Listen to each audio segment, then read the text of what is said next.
Bonjour à tous. Nous allons commencer donc notre séance de travail dirigée numéro 4 qui va porter sur les inhabitudes symétriques corporelles. Mais avant d'entrer dans cette expérience-là qui sollicitera ce qu'on pourrait appeler le domaine actif, puisque jusqu'à présent, nous avons travaillé de manière passive à explorer comment ça fonctionnait en nous, alors que là, nous allons explorer comment modifier des fonctionnements neuronaux dans notre mécanique. Mais avant, racontez-moi un petit peu, les uns les autres, si ça vous dit, si vous avez quelques notifications supplémentaires ou nouvelles à apporter, votre rapport à la séance de travaux dirigés précédente, c'est-à-dire qui portait sur les stoppages suivis d'auto-observation, de mémorisation, puis de répétition de telle ou telle neurofonction. Qui silence? C'est pas qui après silence, mais c'est qui rompt le silence en se lançant. Qui se lance?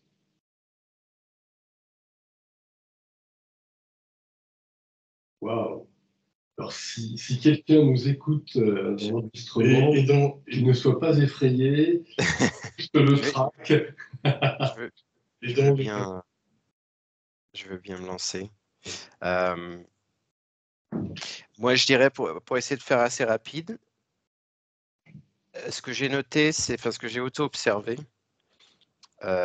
c'était en particulier sur la neurofonction 4, un sentiment d'inconfort au niveau de la répétition par rapport aux autres neurofonctions, c'est-à-dire stoppage, analyse, et au moment de la répétition, j'avais beaucoup de mal à répéter ce que j'avais auto-observé. Il y avait une espèce de déconnexion entre mon analyse et au moment de la répétition, un sentiment de quelque chose qui n'allait pas, spécifique. Oui, moi je me permets t'interrompre sur un terme, le terme analyse. Nous ne pratiquons pas d'analyse en neurocognitique, mais des observations et des auto-observations. D'accord. J'utilisais le mot analyse en termes. Je fais de l'analyse de données, donc j'utilise probablement pas le terme correctement. Observation, effectivement. Donc, par exemple, au niveau de la répétition du mouvement, quelque chose en moi, dans ma machine, qui n'allait pas, un peu comme une machine qui roulerait pas tout à fait de façon ronde. Donc, l'exemple qui était vraiment flagrant, c'est en sortant de la douche le matin, au moment de s'essuyer, il y a une séquence de A à Z qui se produit. Au moment du stoppage, j'auto-observe, je mémorise, je revois ma machine s'essuyer. Et au moment de la répétition, j'ai beaucoup de mal. La seule façon de vraiment répéter, c'est de repartir quasiment de zéro. Si je repars juste quelques moments avant, j'y arrive pas. Et ça, c'était très spécifique pour moi sur la neurofonction 4. Sur les autres neurofonctions, je n'avais pas cette sensation d'inconfort. Maurice, par exemple, là, ma main vient sur mon menton, se repose sur la jambe, et je me dis, je vais répéter ce que j'ai mémorisé. Donc, je reprends la même main, les mêmes doigts, que je replace sur le même menton. C'est à peu près la même vitesse de mouvement, c'est à peu près la même ampleur de mouvement. Voilà. Et tu peux très bien te dire, je me suis frotté, sorti de la douche, et je peux retourner chercher ma serviette et me refrotter, et retrouver le même mouvement qui part dans le même sens, à la même vitesse. C'était ce que j'essayais de faire, pour être très clair. L'exemple que tu viens d'utiliser, c'est exactement ce que j'essayais de faire. Mais au moment de la répétition, il y avait quelque chose dans la machine qui disait « ça va pas, on repart de zéro ou bien on continue le mouvement. Donc, il y a une espèce de résistance. Je ne sais pas comment le qualifier correctement. Donc ça, c'était une observation principale. L'autre observation que j'ai constatée, c'est lors de la répétition, un élargissement, je dirais élargissement du champ, c'est-à-dire par exemple au niveau de la neurofonction 7, une plus grande largeur de fréquence, comme si j'étais plus attentif à la machine au moment où elle, répétée au niveau de l'ouïe. Si je rejoue quelque chose, je ne sais pas comment tu dirais auto-observer l'ouïe, mais j'entends ou je perçois ce que je ne percevais pas avant, des bruits de fond, quelque chose qui n'était pas là au moment de la répétition. Donc c'est comme si j'ouvrais la porte plus grande et que plus de choses rentraient dans la machine. Alors, ce que tu évoques, c'est intéressant. Très souvent, tu sais, quand tu te poses une question, pourquoi ça ne fonctionne pas quand tu lis un livre, tu dis pourquoi il a écrit ça, l'auteur, mais je n'arrive pas à comprendre. Et quelques lignes après, tu as la réponse. Et là, c'est exactement ça, je dirais que ta seconde remarque au niveau de la non-fonction 7, donc auditive, pour moi, répond à la problématique de ta première remarque concernant la non-fonction 4, donc de mouvement corporel. À mon avis, ce qui se passe, c'est que il y a le risque, c'est vrai que c'est très difficile. En plus, ce soir n'est pas là celle qui aimait dire je suis une rebelle. Il y avait plutôt ma machine est une rebelle, à savoir Isabelle qui ne peut pas nous rejoindre ce soir. Mais c'est très intéressant de se dire pourquoi dans ma machinerie psychologique et d'abord biologique, il y a des mécanismes rebelles, de rébellion. Parce que tout simplement, il est vrai que ce qu'on demande là comme expérience, au début de ce travail, on va dire, de forme classe préparatoire, que sont les premières séances de travaux dirigés en neuroconnectique, on peut dire que c'est très dur de se dire je vais observer ma machine. C'est affreux, comment ça déjà, ah là là, je suis une machine, ah non, je suis un être libre, moi, c'est pas possible. Puis alors quand on me dit je suis une machine et que je commence à m'en apercevoir, là, me dire je vais en plus apercevoir que ma machine elle parle comme ça, elle est comme ça. Et puis soudainement je me dis, il faut en plus que je reste comme ça, que je m'observe et que je répète comme ça encore. Mais laissez-moi la liberté, je veux être comme si, évidemment. Donc là, la difficulté, elle est aussi de peut-être anticiper, ce serait à mon avis là, le déclic de déblocage, de te dire, sachant qu'après, dans les cours pratiques suivants, nous allons justement explorer les nouveautés, eh bien, quand tu te dis après, ça va être libre, donc là, je peux répéter le mécanisme tel qu'il est, c'est terrible le mécanisme, voilà, répéter le mécanisme tel qu'il est, que c'est terrible. Parce que c'est pas gênant, puisqu'après, il y aura la liberté. Je veux juste ajouter à ce que vient de dire Danfield. Alors, je dois déjà dire que la neurofonction numéro 4, donc les mouvements corporels, avec la neurofonction numéro 6, c'est les plus délicates à auto-observer. La neurofonction numéro 4, les mouvements, ça va très vite. Et tu t'observeras quand la vidéo sera en ligne. Tout à l'heure, tu avais beaucoup de mouvements lorsque tu as commencé à parler. Et ce que je voudrais ajouter pour toi, c'est est-ce que dans ta répétition, par exemple là j'ai un petit mouvement, je le capture. Donc dans cette capture, il est là le mouvement, je peux le mémoriser parce que je l'ai vraiment capturé. Ensuite, il peut y avoir chez toi une sensation de capture, mais qui n'est pas forcément une capture. Tu penses avoir capturé l'instant, le mouvement, et peut-être que tu veux trop capturer.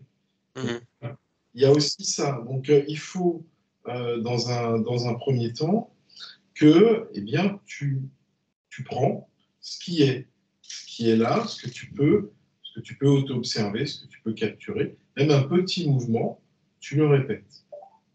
Voilà. Je pense qu'il y a aussi ces problématiques-là, peut-être chez toi.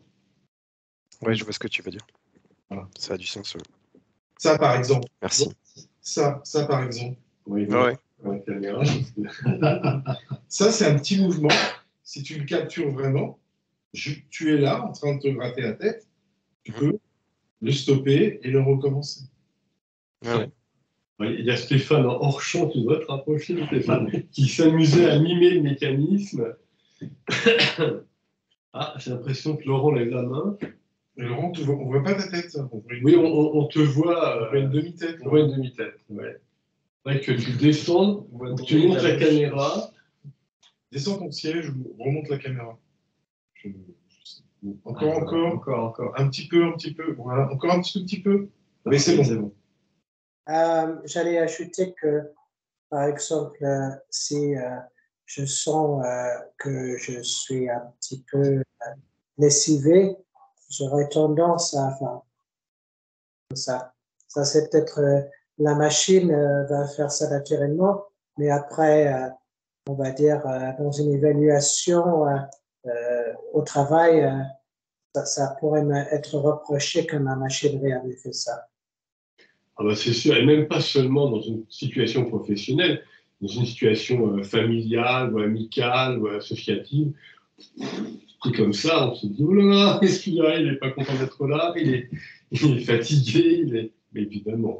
Mais c'est vrai que tous ces mécanismes peuvent jouer contre nous, donc justement, nous allons aujourd'hui explorer des contre-mécanismes, mais est-ce qu'il y en a d'autres qui veulent prendre la parole pour clore le débat concernant donc l'aspect passif, l'aspect stade 2 de veille?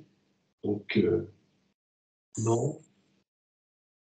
Aurélie, non.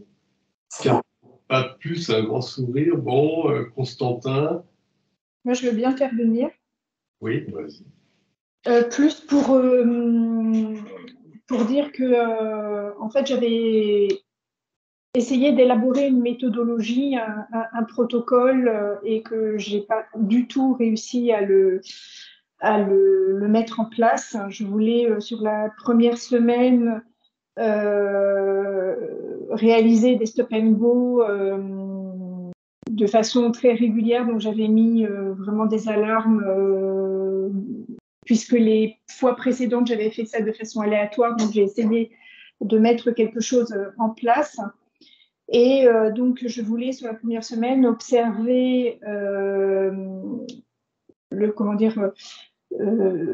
ce qui se passait au moment du stop et de la reprise selon les neurofonctions du jour. Donc, voilà, comme on les avait déterminées sur les premières séances. Pour la seconde semaine, pouvoir observer mes réactions de façon aléatoire. Et en fait, je n'ai absolument pas réussi à m'arrêter sur une neurofonction en particulier, puisque évidemment, ça tombe, enfin, j'ai envie de dire, ça ne tombait jamais bien. Mes alarmes étaient enclenchées de façon régulière, mais évidemment, l'observation dépendait de l'activité du moment. Et si je devais observer mes mouvements alors que j'étais à mon bureau concentrée, en train de lire ou quelque chose, c'était voilà, j'avais l'impression de tomber dans le vide. Donc j'ai plutôt essayé de travailler sur les neurofonctions, un petit peu comme on l'avait fait au cours du repas, à changer régulièrement ou voir dire bah, tiens, quelle était la neurofonction qui là était, j'allais dire primordiale, ou en tout cas était la plus présente. Et donc j'ai changé de méthodologie, j'ai remis ça en place au bout de 2-3 jours. Je me suis dit bon, je préfère observer en fonction effectivement de ce qui se passe. Et j'ai pu, au fur et à mesure de l'expérience, me rendre compte que mon attention était beaucoup plus exacerbée. C'est que j'avais vraiment le sentiment d'être de plus en plus présente à ce qui se passait. J'anticipais pas du tout l'alarme. mais j'avais vraiment le sentiment que le réflexe qui m'était donné, ou l'alarme qui me donnait à m'arrêter me permettait vraiment d'être beaucoup plus présente à ce qui se passait dans mon corps et d'être de plus en plus attentive, mais aussi de mieux comprendre, de mieux ressentir en tout cas ce qui se passait, ce qui se vivait.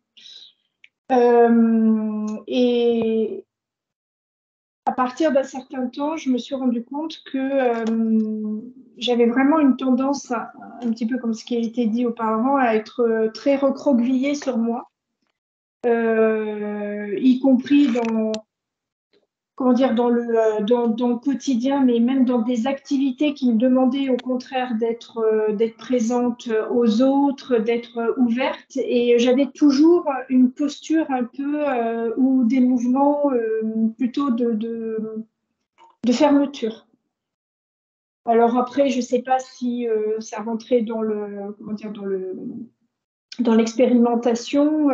J'essayais de reproduire par exemple des mouvements s'il y avait, ou de reporter mon regard, d'utiliser la neurofonction sur la vue. Mais c'est surtout qu'en fait, j'ai peut-être déjà anticipé sur les exercices suivants. J'avais tendance à modifier en fait assez rapidement, modifier mon comportement, ma posture, mon mouvement. J'allais peut-être au-delà de ce qui était demandé. Voilà. Dans ce travail, donc, il nous est demandé d'être dans l'instant. Et dans l'instant, ça veut dire je suis tranquille, je vis ma vie, mais je sais que dans cette période de la journée, il va y avoir des rappels, je vais devoir me rappeler et je vais devoir capturer ce que je peux capturer. Il faut aussi être très humble, on va capturer ce qu'on peut capturer.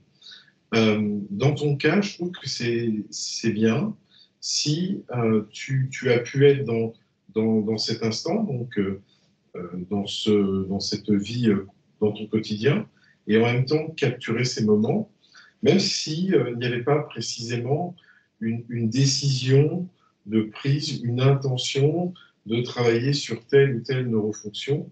Bon, tu pouvais en attraper quelques-unes.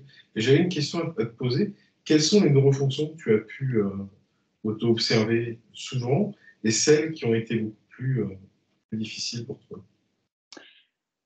Alors, alors, je ne sais pas si c'est celle que j'arrivais le plus facilement à capturer ou celle qui se présentait le plus facilement à moi, la posture et j'allais dire paradoxalement ma position dans mon environnement. J'allais dire paradoxalement parce que c'est celle qui m'avait posé problème sur les premières expérimentations. Et là, j'avais presque le sentiment que c'était plus facile, plus simple. Les plus compliqués, le mouvement aussi. Enfin, moi, ça a été plutôt simple dans les mouvements. Par contre, la vision, là, c'était très compliqué. J'avais le sentiment, alors, compliqué, c'est peut-être pas le terme. En fait, j'avais,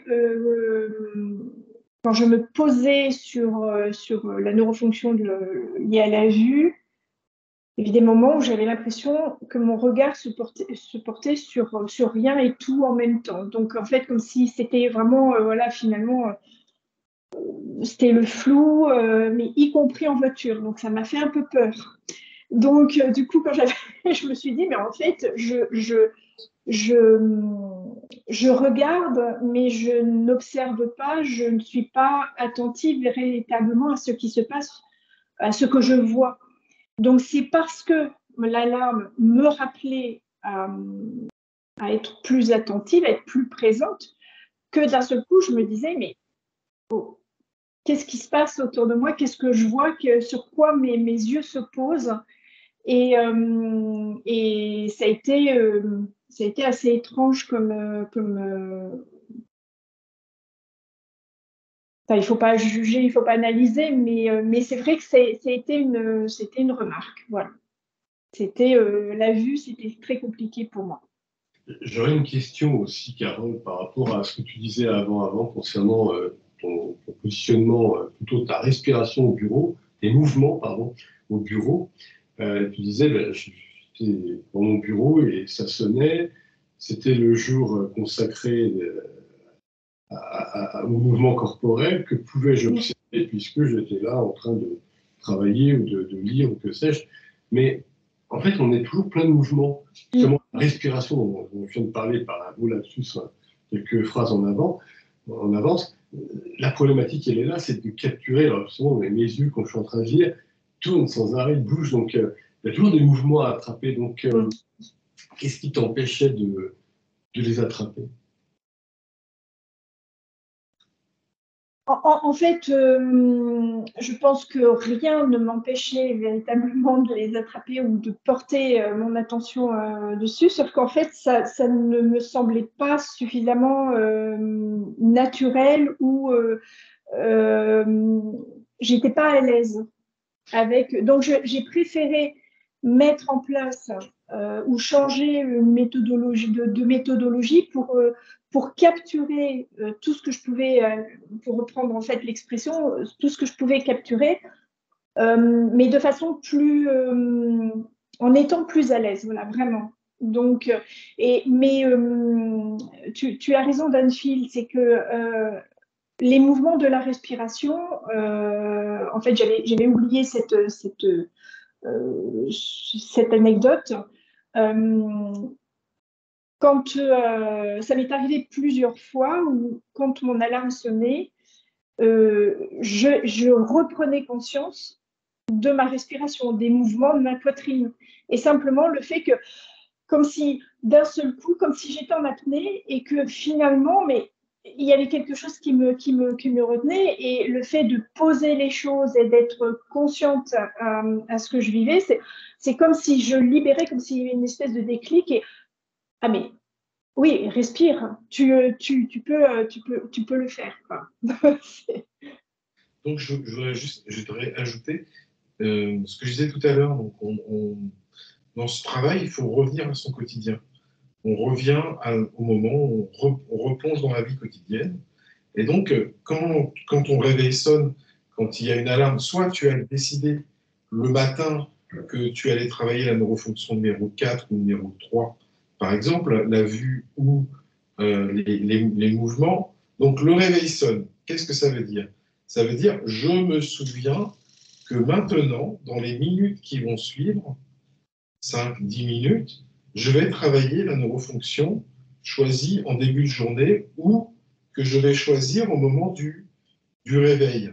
Et donc, je vais me replonger dans mon quotidien. Et dans ce quotidien, je vais essayer d'avoir une réminiscence, une mémoire qui va me dire à un moment, je vais capturer tel mouvement. Ah, ça y est, j'en ai capturé un. Ah, ça y est, là je regardais une couleur, je suis présente. Voilà, c'est aussi ça. Je pense que ce qui t'est arrivé, il y a peut-être une incompréhension avec ce réveil.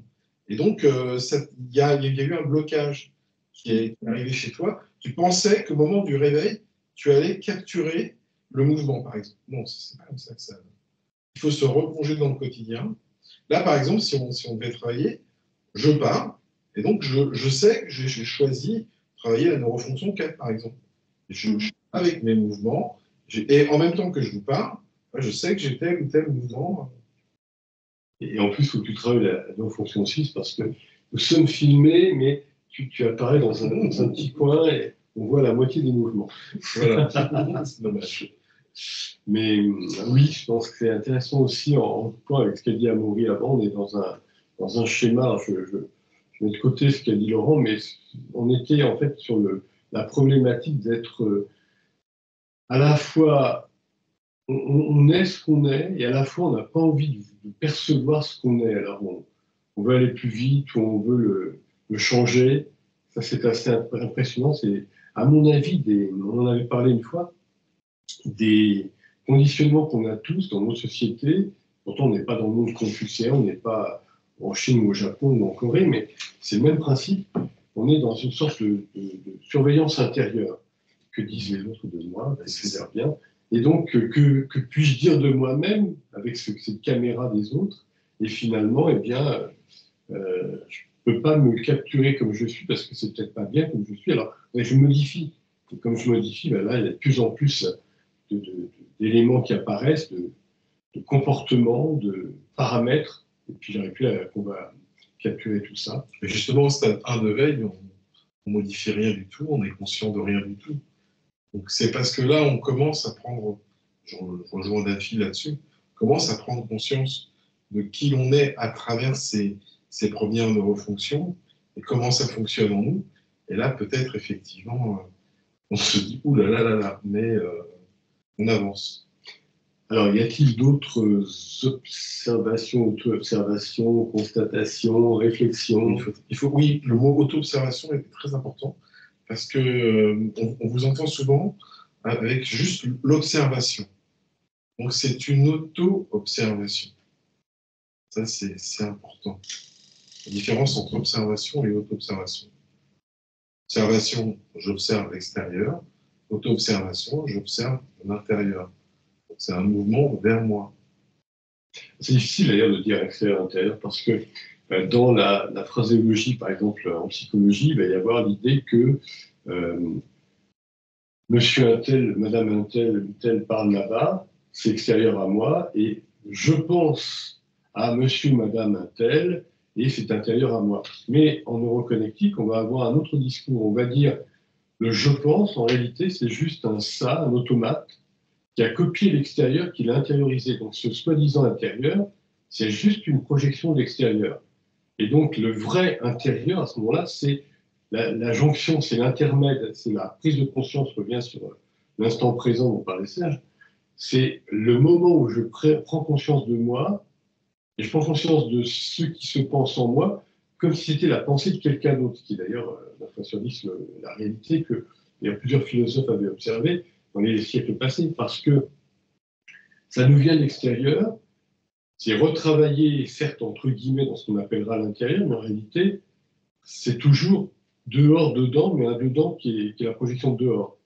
Mais c'est au moment où, d'ailleurs, ça va être une très belle transition pour avancer sur les travaux dirigés d'aujourd'hui, la séance de travaux dirigés d'aujourd'hui, c'est au moment où je prends conscience que je suis là entre précisément ce monde extérieur, Durand, M. Dupont, et ce monde intérieur. Ah, il se pense en moi, Madame Durand, il se pense en moi, M. Dupont. Mais finalement, ça et ça, c'est pareil, c'est toujours extérieur à moi. Et moi, mon vrai intérieur, c'est l'interface.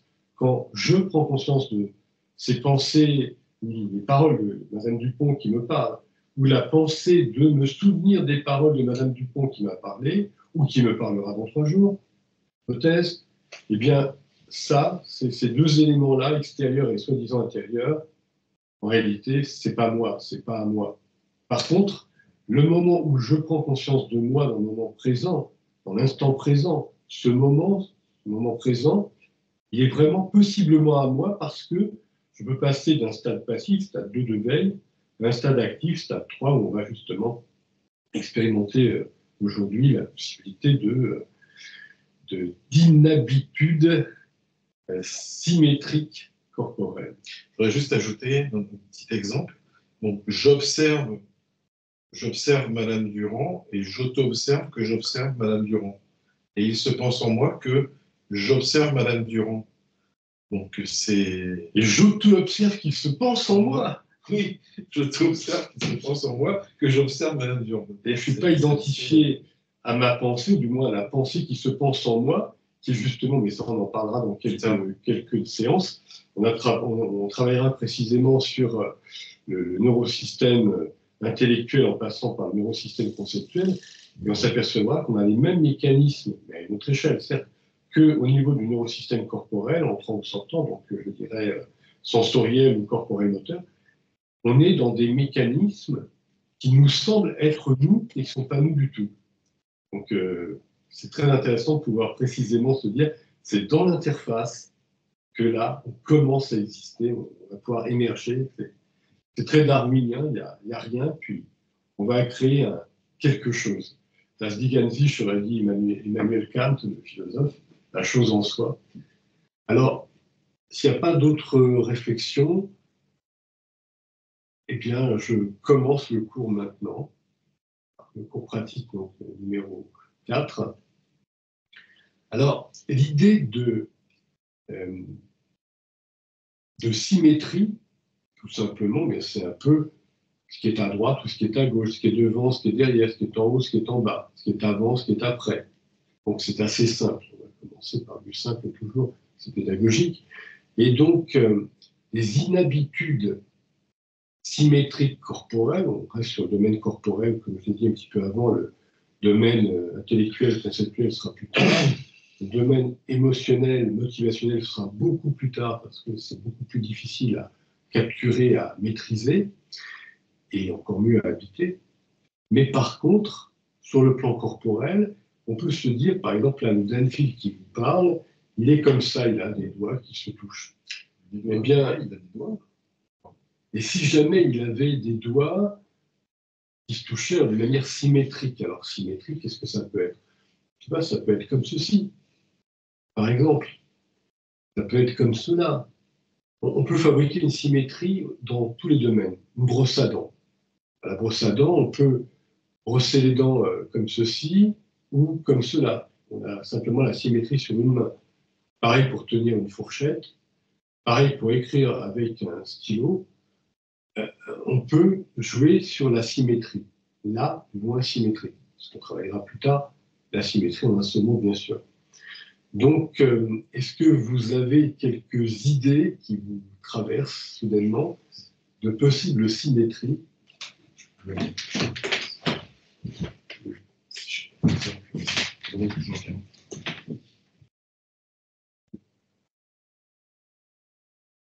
En effet, on a toujours le livre de référence au Connecticut Enseignement publié en 2016, donc page 93, 92, 93.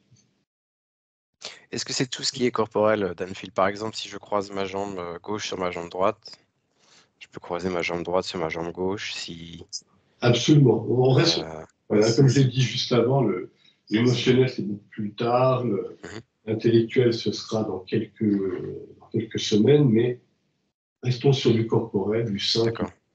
Par exemple, un exemple qui est dans le livre Neuroconnectique Enseignement,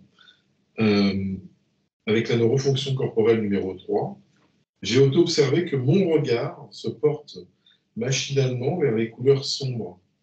J'ai expérimenté de l'orienter vers les vives. Alors, ah oui, j'ai auto-observé neurofonction corporelle numéro 1, intéressant. Donc là, c'est les contractions corporelles, décontractions corporelles. J'ai auto-observé que mon cou est tendu à certains moments, alors que mon bras gauche est détendu. Donc, j'ai expérimenté de relaxer mon cou et de contracter mon bras gauche. Qu'est-ce qu'on a d'autre?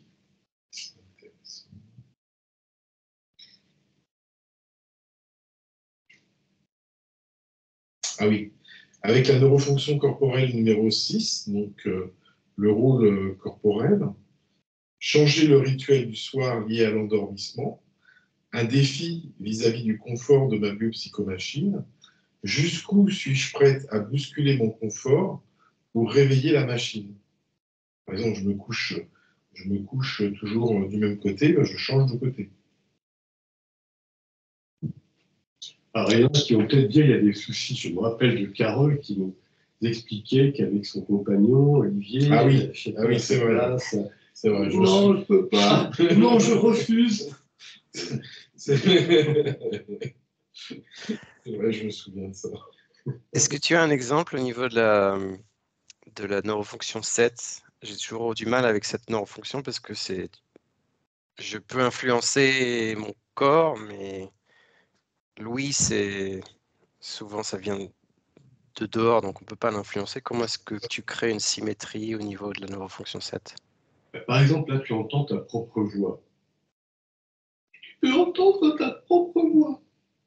Déjà, tu peux avoir une symétrie grave aiguë, simplement en produisant toi-même, si jamais, comme tu dis, ça vient de l'extérieur, pas toujours gérable, mais de l'intérieur, là, le vrai intérieur, c'est ta décision de changer de programme. Je pensais à quelque chose, c'est je m'étais aperçu au début du travail d'auto-observation que j'avais un œil qui... Ouais, non, c'est difficile. Donc, je m'étais aperçu au début que j'avais un œil qui était plus spécialisé sur la vision de près et un autre sur la vision de loin. Ça, c'était lié à mon auto-observation.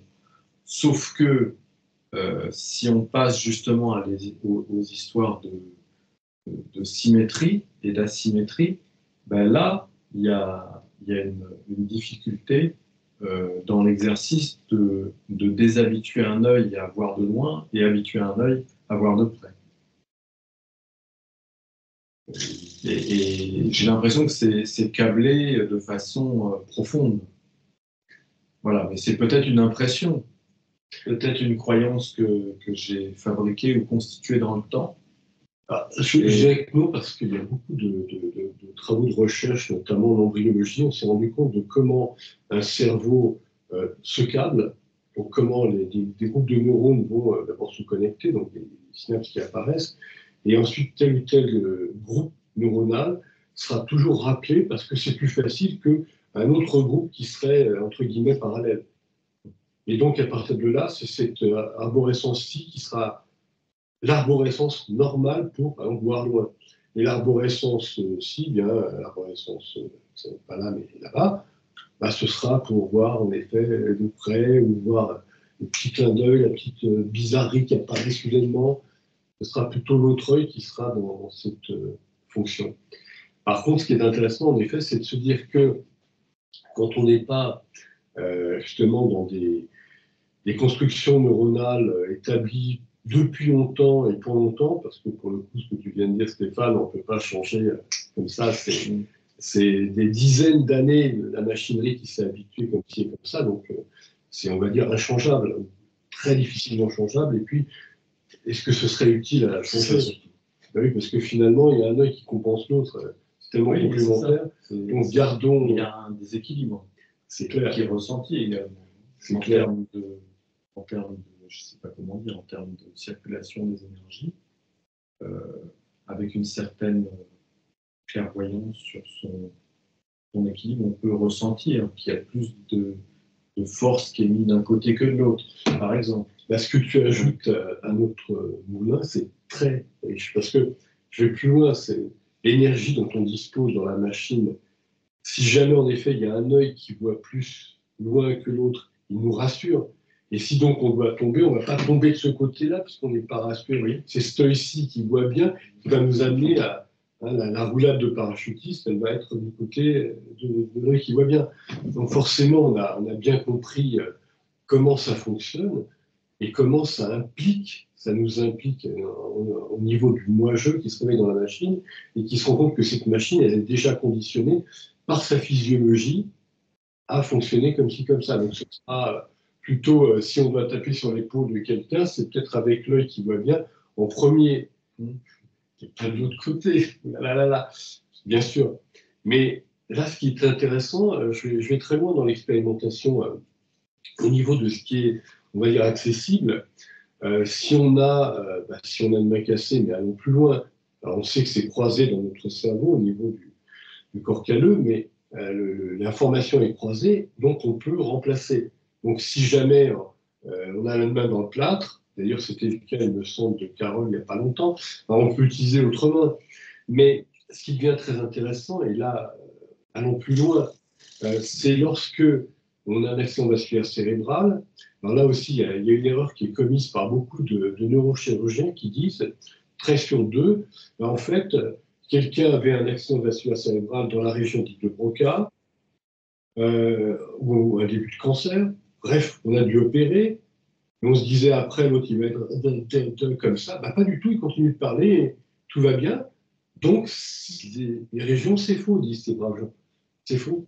Les régions sont bien existantes. William Brodmann avait raison.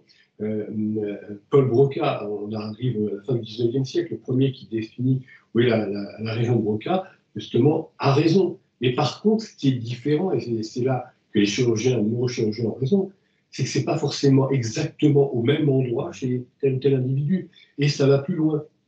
Et c'est ça dont je voulais parler un instant, c'est que si on s'entraîne, et c'est une grande richesse pour notre grand âge, à partir de 90 ans, 100 ans, vous penserez à moi, dans notre grand âge, on peut s'apercevoir que s'il y a un dysfonctionnement par là, on n'arrive plus à trouver les mots, on ne trouve pas les phrases entières, on ne sait plus, on a commencé le début d'une pensée, puis on ne sait plus ce qu'on voulait dire, mais on pensait à quoi déjà? Bon. Eh bien, soudainement, on va pouvoir câbler l'autre côté. On va entraîner l'autre côté à être symétrique, et c'est tout à fait jouable. Et je vous donnerai un exemple dans quelques instants. C'est tout à fait jouable, même à des grands âges, à 70 ans, à 90 ans. Alors, l'exemple dont je vais vous parler, je l'ai peut-être déjà dit, je me permettrai de radoter pédagogiquement, parce que c'est absolument délicieux. C'est une histoire qui date de la toute fin du XXe siècle, donc on est peut-être en 1997-99, on est par là, et ça vient de la crèche expérimentale de Kyoto au Japon, qui tentait des expériences pour soigner des enfants nouvellement nés, mais en très mauvais état. Et un jour, donc, c'est rapporté comme véritablement une prouesse. Ça a été observé pendant 6 ans avec de l'imagerie cérébrale pour avoir le cerveau d'un petit enfant. Une maman apporte au directeur de ce centre de recherche, qui était lui-même un chercheur, son enfant, qui était malheureusement une catastrophe. Donc, il n'y avait que là, 30% du cerveau qui était un cerveau. Donc, le reste du cerveau, c'était vide. Donc, ça veut dire que les yeux, derrière, ne voient pas, que les oreilles n'entendent pas, que les membres, j'ai un bras, ne peuvent pas fonctionner, ne peut pas lever le bras, c'est un légume. Les jambes, pareil, que la région sensorielle, pareil, c'est-à-dire ne fonctionne pas. Enfin, donc, rien. Il n'y a que là les régions décisionnelles qui existent. Et ce petit enfant, eh bien, ils vont, cette femme et cet homme, cette maman et ce directeur de recherche, et directeur de centre de recherche, vont le prendre par la main, par les mains, l'amener à tenir sur des jambes qui ne tiennent pas, essayer de marcher, on tient les jambes, essayer de lui parler, de lui montrer, regarde les petits camarades qui jouent. C'est plein d'amour, plein d'attention, plein de générosité. Seulement 6 ans plus tard, en 30%, le cerveau s'est reconstruit. Les connexions synaptiques, les connexions neuronales, pardon, les synapses se sont structurées. C'est-à-dire qu'en fait, il y a un système qui va permettre d'entendre. Il y a un système de vision, mais la vision, elle n'est pas derrière, elle est là, à 30% du cerveau, etc. Donc, ce qui est très intéressant, c'est de pouvoir nous dire que nous entraîner à pouvoir, coûte que coûte, mettre en symétrie notre fonctionnement, c'est permettre, si on a un accident à notre cerveau, d'avoir la souplesse, je prendrai un terme d'ailleurs adapté, je cherche le terme, Plasticité. Ah, merci Stéphane. La plasticité neuronale, en effet. De temps en temps, on cherche un mot, mais où est-il? On le retrouve 3 heures plus tard, donc on n'en a plus besoin. Voilà. Donc la plasticité neuronale, elle vient, elle se développe, elle vient en nous, elle vient à nous, même si on n'est plus des petits-enfants, même si on n'est plus, à fortiori, des embryons ou des fœtus, même si donc on est des machines beaucoup plus lentes, difficiles à recabler que des embryons ou des bébés, ou des petits-enfants de 3 ans, mais c'est toujours là. Ça attend notre entraînement. Alors à nous de nous entraîner, c'est un des objets de la neuroconnectique.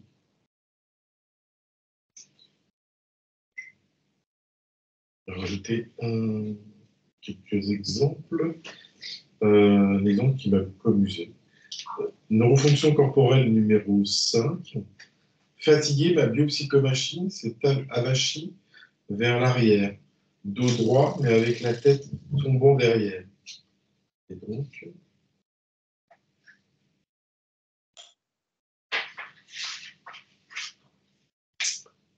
je l'ai auto-observé en laissant mon corps explorer une nouvelle posture d'avachissement, glissant alors de l'auto-observation à l'expérimentation de l'inhabitude symétrique corporelle. Amusant, ça. Quand on s'avachit dans son sofa, ah, on peut s'avacher à différents. Alors, la symétrie, ça peut être aussi l'avachissement dans l'avachissement, ou l'avachissement de l'avachissement. Alors, est-ce que ça vous amène tout ça? Parce que je vous inspire, oui, je vois des sourires, Amaury, Aurélie, Constantin, tout sourire. Que fait-on qu'auto-observe-t-on dans la symétrie? Par exemple, je bois, j'utilise ma main gauche, je vais utiliser ma main droite. Que fais-je de l'auto-observation? Je crois que j'ai compris la notion de symétrie. Là où je ne suis pas clair, c'est qu'est-ce que j'en fais? Alors, déjà, là, on n'est plus dans un programme comme pour les deux premières, j'allais dire, les travaux dirigés numéro 2 et 3. Là, 4 et 5, on n'est plus dans du passif, donc de l'auto-observation, on est dans l'actif, c'est-à-dire de l'expérimentation basique. Donc, l'idée, c'est véritablement, j'expérimente.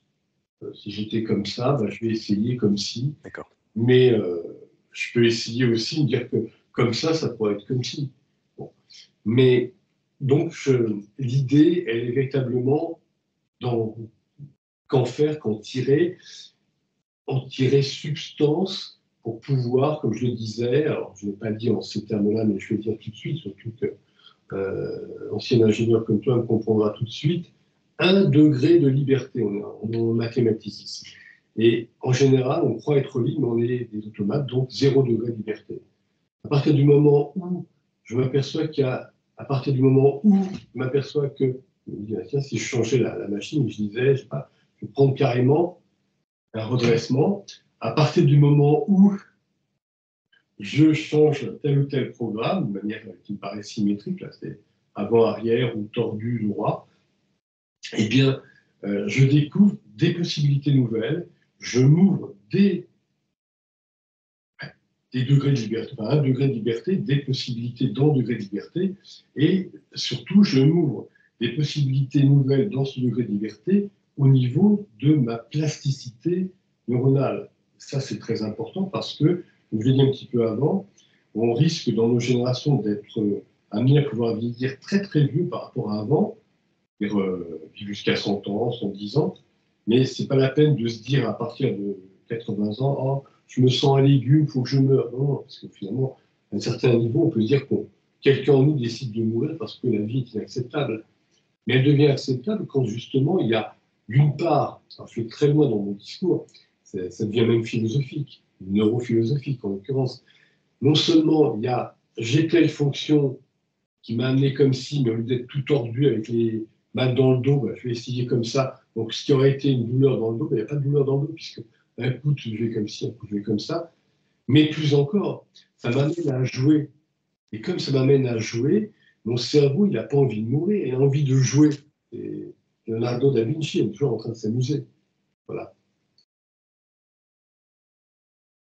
Donc finalement, enfin, si j'essaie d'utiliser une analogie, si je vais dans une salle de sport et que je travaille certains muscles, je vais en fait travailler ma machine musculaire de façon à avoir un confort et un équilibre et d'avoir plus de plasticité musculaire en fait. Peut-être. Si tu t'aperçois, c'est comme on revient à ce que disait Stéphane un petit peu avant, mais si tu joues, tu sais, comme les hommes que nous sommes là, avec un bras et puis tu as le copain en face et puis qui va être le plus fort, bah, généralement c'est toujours le bras qui gagne, qui va jouer. Bah, de temps en temps, il faut se dire non, je vais essayer avec l'autre bras. Super danger, là. Mais en même temps, justement, ça, tu recables dans ton cerveau les possibilités musculaires dont tu viens de parler. Et au bout d'un moment, eh bien, c'est toi qui deviens le maître du pilotage. Et surtout quand tu vas, par exemple, là, tu as eu un petit geste comme ça. Ouais. Alors peut-être que ce geste-là est très habituel chez toi. Peut-être que dans ta journée, il va revenir, je sais pas, une dizaine de fois. Et quand tu vas t'apercevoir que ce geste revient une dizaine de fois, qui est déjà profondément ancré dans tes habitudes, profondément ancré dans tes automatismes, que tu vas le changer. Là, il faut expérimenter. Il va y avoir une sorte de petit choc. Et à ce moment-là, ce dont parlait Danfi tout à l'heure, c'est-à-dire ce moment de liberté, tu vas t'octroyer. Là, tu t'en rends véritablement compte parce que tu casses un mécanisme profond. Ça, c'est au fur et à mesure. Mais en réalité, il y a pléthore de détails qu'on n'auto-observe pas. Par exemple, ah oui, voilà, Carole, alors passera le bras, la main droite. Alors, voilà. Aurélie, c'est par exemple les lunettes, ce sera la main droite. Ou alors c'est le rire du côté gauche. Enfin, on est plein de mécanismes et corporels déjà. On n'est pas encore sur les domaines conceptuels, intellectuels, encore moins émotionnels, motivationnels, mais déjà sur le plan corporel, on peut être étonné du nombre de mécanismes qu'il y a en nous. Là, par exemple, ma voix parle. Je peux l'entendre et réaliser que quelqu'un en moi est dans le programme. On est toujours dans des neuroprogrammations. On est entre amis, on est sympa, puis en même temps, ça va être visionné par des spectateurs, donc il faut que je reste sympa. Je ne vais pas parler avec ma voix. Voilà, c'est du tout simple. Mais... Donc, on peut jouer sur plein de petites symétries. Et derrière le jeu, l'entraînement. Le jeu, J-E-U. Le jeu, J-E. Est-ce que vous avez quelques idées d'entraînement? Est-ce que tu considères le changement de langue une symétrie au niveau de la neurofonction 7, par exemple? Si je parle à quelqu'un bilingue en français, je change en anglais, ou je rechange en français, est-ce que c'est considéré comme une Alors, tu as dit, si on va sur le niveau intellectuel, bien sûr, on en parlera plus tard. Mais là, sur le plan corporel, en effet, ce que tu viens de désigner me paraît évident. Par exemple, je me suis rendu compte que quand je parle en anglais, when I speak in English, j'ai tout de suite une octave de plus. Je me suis dit, tiens, alors, quel héros mon cerveau a-t-il copié? Oh, le vilain cerveau. Notre Indiana Jones, forcément. Mais ce qui est amusant, c'est de s'apercevoir que, à l'oreille, comme tu viens de mentionner, Amaury, il y a tout de suite des déclics dans les mécanismes, des différences qui vont absolument être avec tel ou tel déclic qui vient, par conditionnement, activer tel ou tel comportement, et donc tel comportement différent de tel autre. Et je me suis aperçu, avec les quelques mots de Dan finalement en anglais, son rôle corporel avait changé. Ouais.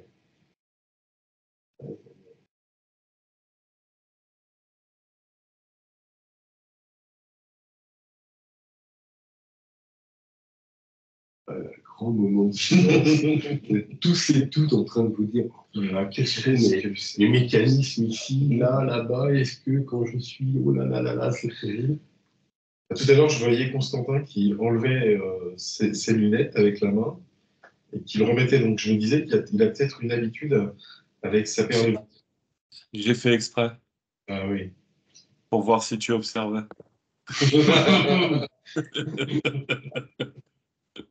J'ai fait exprès de prendre avec cette main. Je vais voir ce que ça ferait de faire avec l'autre main. Habituellement, tu prends tes lunettes dans quelle main? La droite, la gauche? La droite. Ce qui est logique. Par contre, j'ai jamais essayé de prendre la souris de mon ordinateur avec la main gauche. Je trouve ça bizarre, en fait, puisqu'elle est toujours du côté droit. Mais ça pourrait être utile si j'ai envie de boire avec la main droite. Donc, je pense que c'est une bonne idée. Moi, je le fais, la symétrie, surtout avec mes jambes. J'entraîne une jambe, en tout cas mes pieds, à appuyer plus fort sur le sol lorsque je marche. pour équilibrer un tout petit peu la force entre les deux pieds quand je marche, pour marcher vite. Donc j'en prends conscience, mais je pense que ça revient au cerveau. En tout cas, ce que vous avez précisé pour le cerveau, c'est que potentiellement, le corps humain est fait justement souvent de deux éléments qui permettent justement à l'un des éléments de pouvoir être en faiblesse par rapport à l'autre dans un cas critique. Voilà. Donc moi, j'ai cassé mon orteil il y a quelques mois. Et donc forcément, bah, mon pied le plus fort est devenu mon pied le plus faible. Et donc j'étais bien content que les deux pieds soient capables, en tout cas, de pouvoir me faire marcher par la suite lorsque le pied le plus fort était affaibli. Voilà. Donc bon, c'est pour peut-être redire ce qui a été dit tout à l'heure, mais d'une autre manière. Maintenant, en ce qui concerne les symétries, je ne prends pas forcément conscience. D'ailleurs, quand on est droitier, on a plus l'habitude d'utiliser la main droite. Donc, c'est peut-être pour ça que j'utilise la main droite pour enlever mes lunettes. Voilà.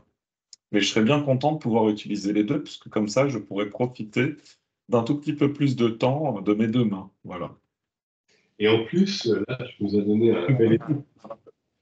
Justement, l'histoire du pied, évidemment, je remonte pour qui ne connaît pas l'ouvrage de référence, bien sûr, avec un article, un chapitre de Constantin qui prend son pied d'ailleurs habilement en nous narrant son histoire de pied.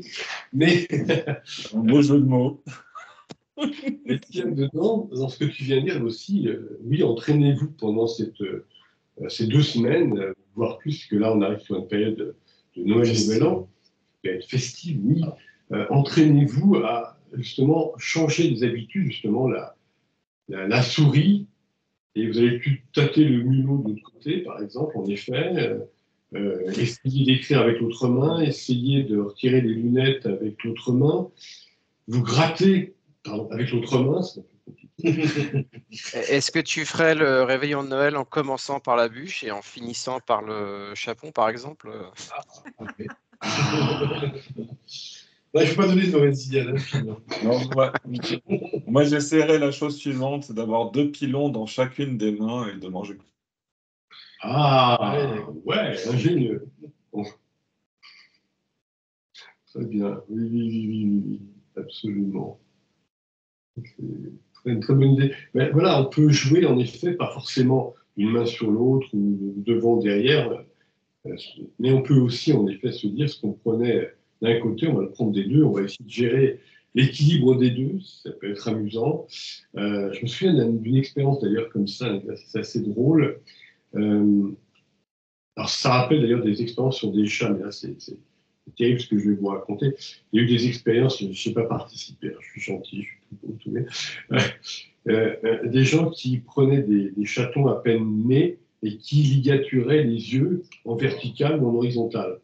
Et après, eh bien, l'expérience, c'est de vérifier si l'œil allait se recomposer d'une façon globale ou pas. Bon, malheureusement, évidemment, on a compris. L'œil va voir d'une façon ou de l'autre.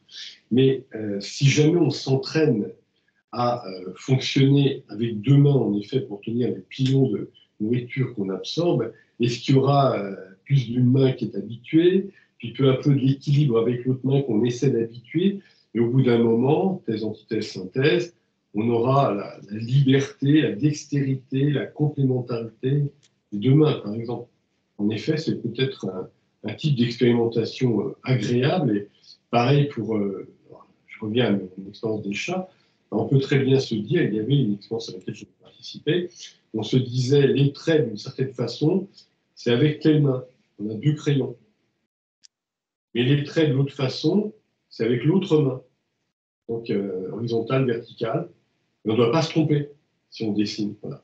C'est un petit jeu, mais il va tout à fait dans le cadre de notre expérimentation basique de maintenant.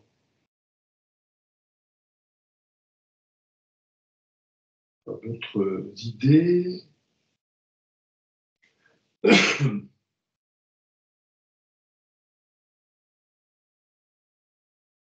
En plus, petite suggestion, parce que là, Constantin, tu nous parlais en tant que droitier. Alors, on sait qu'en général, 95% de la population des primates sapiens sont droitiers, oui. Mais ce qui peut se dire aussi, c'est que on a une tendance à avoir tout un tas de comportements, on va dire, de droitier, par exemple. Mais quand on essaie de prendre tout un tas de comportements de gaucher, eh bien, est-ce que ça ne va pas nous permettre aussi de modifier, par exemple, alors là je viens de le montrer, mais sans le dire, c'est peut-être pas évident pour tout le monde, le comportement de droitier, par exemple, c'est la main qui va vers l'avant. Je vous montre à nouveau, mais en vous l'expliquant. Et si j'ai un comportement de gaucher, peut-être que j'aurai la main qui ira vers l'arrière. Donc d'un côté, je vais vers l'autre, et de l'autre côté, ça vient vers moi. Donc on peut se rendre compte aussi de pas mal de paramètres qui peuvent être modifiables dans cette expérimentation basique. Si ça vous inspire. Laurent. Ça m'a inspiré. Je me dis que je dors souvent sur la droite et que peut-être si je dormais plus sur la gauche, ça évitera que j'ai des problèmes de circulation de sang sur ma jambe droite, comme mon père avait eu. Alors, tu as tout à fait raison et ça va même plus loin. Je sens des problèmes de circulation sur la jambe droite et je me dis, est-ce que c'est parce que je dors sur ma droite? Je ne sais pas. Je ne suis pas médecin, donc je ne donnerai pas de diagnostic, mais par contre, je parlerai d'une évidence.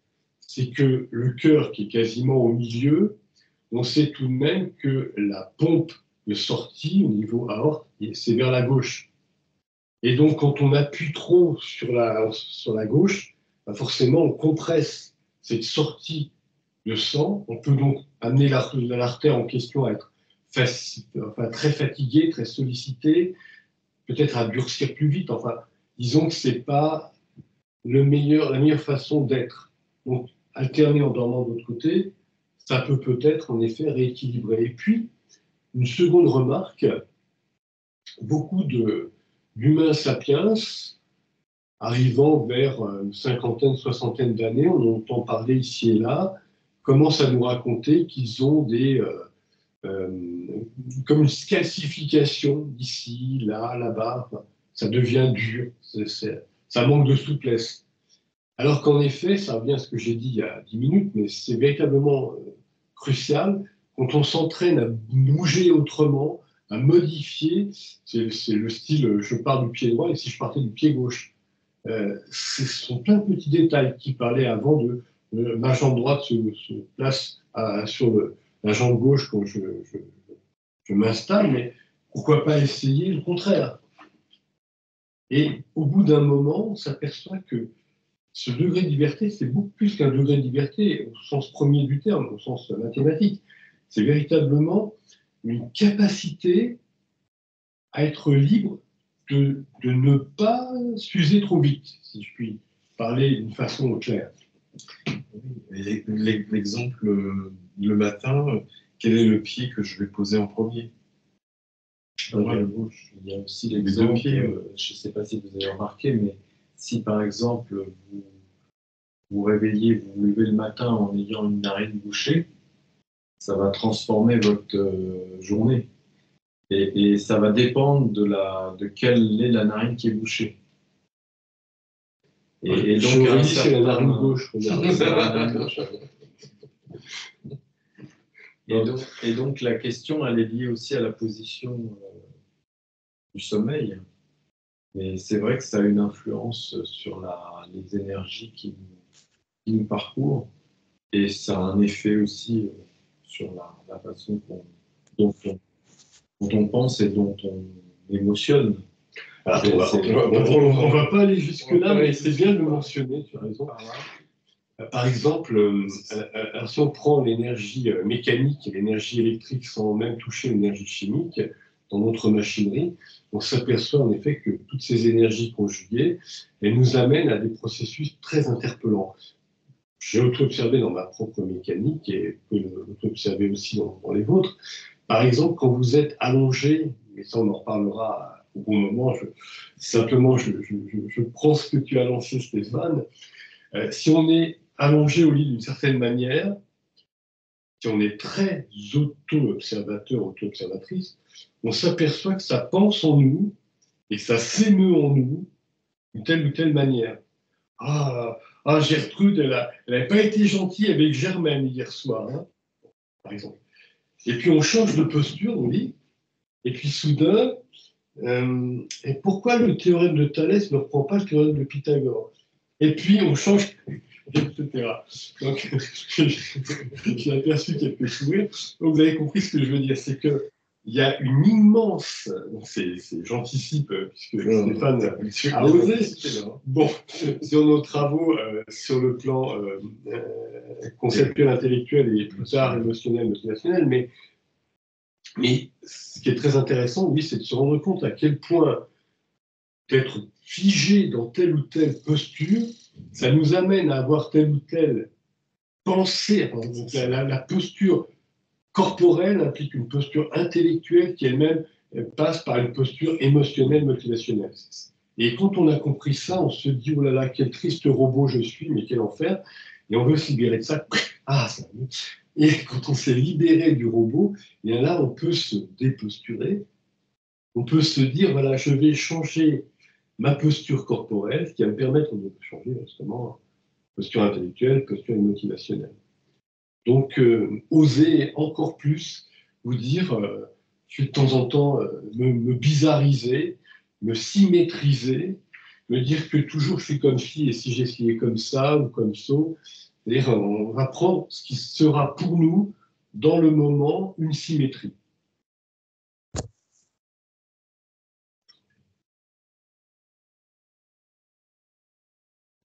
Je vais conduire à droite à Noël, ça va travailler ma symétrie.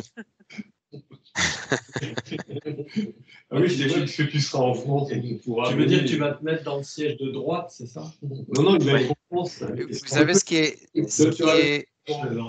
dans la conduite en anglaise, le plus perturbant pour ma machine, c'est pas tant la symétrie dans la route, ça va assez rapidement. Le fait que la boîte de vitesse en fait n'est pas symétrique. La boîte de vitesse est identique, et donc il faut pousser la première au lieu de tirer la première. Donc il y a une symétrie, mais il y a aussi une asymétrie, et donc au début c'est un peu difficile de recalibrer la machine. Donc je vais travailler ça cet hiver. Ça, c'est vrai aussi ce que tu dis, parce que les symétries, comme je l'ai dit au tout début de ce travail dirigé, elles peuvent être à droite, à gauche, devant, derrière, en haut, en bas, et même avant et après. Donc il y a tellement de possibilités, là, dans 4 dimensions qu'on connaît dans notre existence courante, mais pas encore ici la 5e dimension, la 6e, la 7e, mais à partir du moment où on arrive bien à saisir ça, on peut se dire en effet qu'on a un mouvement qui avance et se dire si je dois produire le même effet avec le mouvement qui recule. Quelle inhabitude, pourtant bien symétrique, c'est bien simple, mais waouh, c'est déstabilisant en effet. Tout à la demi-heure à peu près, il y a 20 minutes, disons, j'évoquais, on peut avoir un mouvement qui va vers l'avant ou un mouvement qui revient vers soi. C'est de même acabit, on est contraint d'une certaine manière d'être attentif à beaucoup de mécanismes qui peuvent être en effet, même allons plus loin, dans des torsions, on tourne comme ci, et là, il faudrait tourner comme ça.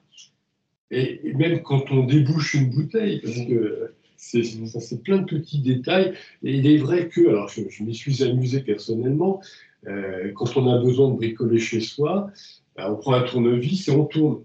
Et parfois, on est dans un angle tellement impossible, improbable, que on ne peut pas. On est obligé de prendre l'autre main. Et donc, on va tourner, mais tout est inversé, parce que c'est le même tour, dans le même sens, mais seulement avec l'autre main. Et c'est pas très logique, on va être comme ci et comme ça, non, on est comme ci et comme ça.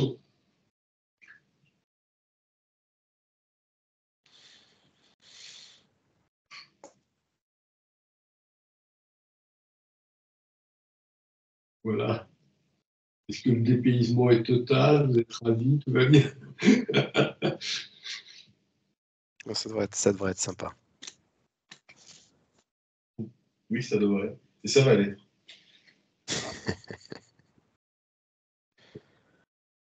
Voilà, je vais clore la partie enregistrée, puis nous allons poser une date.